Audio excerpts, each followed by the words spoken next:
Well, the problem was the rust. And when we put the slings around the train and we lifted it first, it started buckling. So we had to take it through the wheels. The cables we took through the wheels in the end and brought it up that way.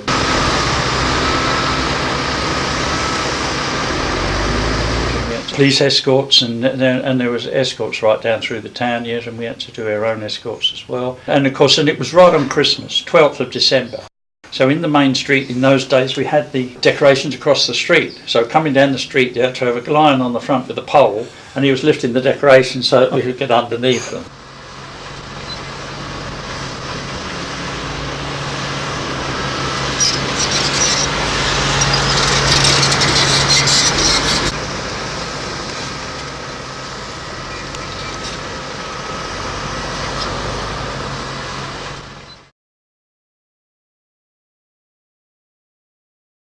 The station itself was fully operational, and it had some up to 85 personnel permanently at Gawler railway station. There was a station master that lived in the station master's cottage. During the day was passengers, and at night was goods trains.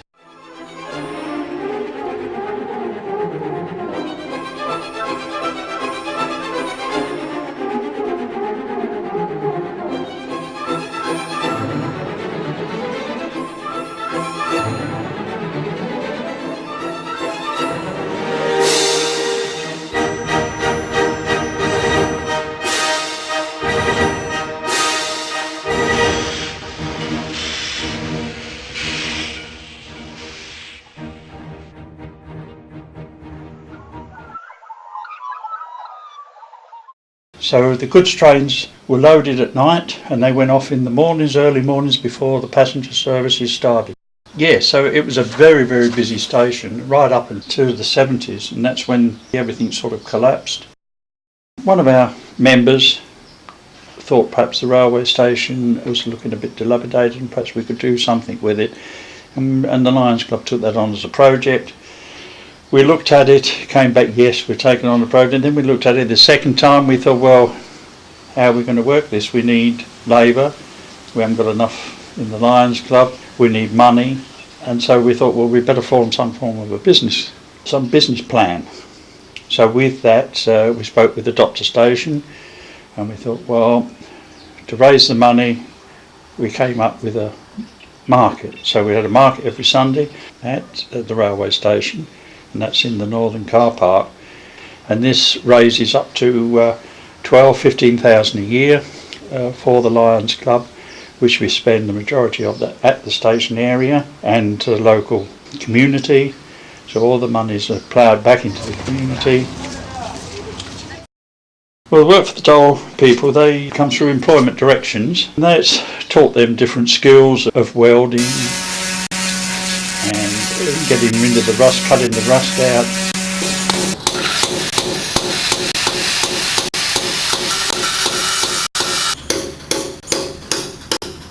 Painting, and generally looking after the engine and getting it back to something that looked the resemblance of a working engine.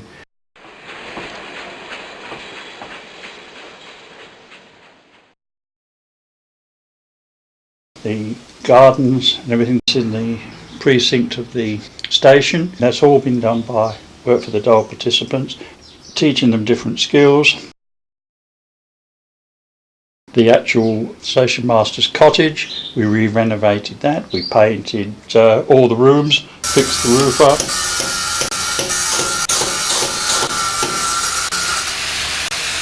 And now we've turned that over to a community gallery, which is a community arts and craft gallery, which is open every Thursday to Sunday.